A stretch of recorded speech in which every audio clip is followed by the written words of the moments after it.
যে এই জুয়া সারা বাংলাদেশে কেশুনি থেকে শুরু করে সারা বাংলাদেশকে অর্থনীতিকে কলাপস করে রেখেছিল, সেইখান থেকে আজকে জাতিকে উদ্ধার করার জন্য আমাদের মাননীয় স্বরাষ্ট্রমন্ত্রী 5 মিনিট সময় পাওয়া যায় মাননীয় স্পিকার। তারপরেও আপনি যেহেতু নির্দেশ দিয়েছেন, আমি 2 মিনিটের মধ্যে আমার জনমত যাচাই সংশোধনী সবটাই আমি 2 মিনিটের মধ্যে শেষ করব।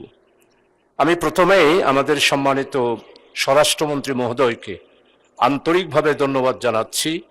উনি একটি জাতির এই ক্রান্তি লগ্নে যে এই জুয়া নিয়ে আমরা সবাই জানি 2008 সাল থেকে শুরু করে 2024 সাল পর্যন্ত, বিশেষ করে 2017-18 সালে এই জুয়া বাংলাদেশে তৎকালীন সরকারের পৃষ্ঠপোষকতায় যে এই জুয়া সারা বাংলাদেশে কেশুনি থেকে শুরু করে সারা বাংলাদেশকে অর্থনীতিকে কলাপস করে রেখেছিল, সেইখান থেকে আজকে জাতিকে উদ্ধার করার জন্য আমাদের মাননীয় স্বরাষ্ট্রমন্ত্রী এই জুয়া প্রতিরোধ বিলটি 2026 আজকে যে আমাদের এখানে নিয়ে এসেছেন, এই জন্য আজকে আমরা সবাই যেই উদ্বিগ্নের মধ্যে ছিলাম, অর্থনৈতিক দিক থেকে আমরা যেই অবস্থার মধ্যে ছিলাম, সেই জন্য উনি বিলটা নিয়ে এসেছেন। বিলটা অত্যন্ত গুরুত্বপূর্ণ।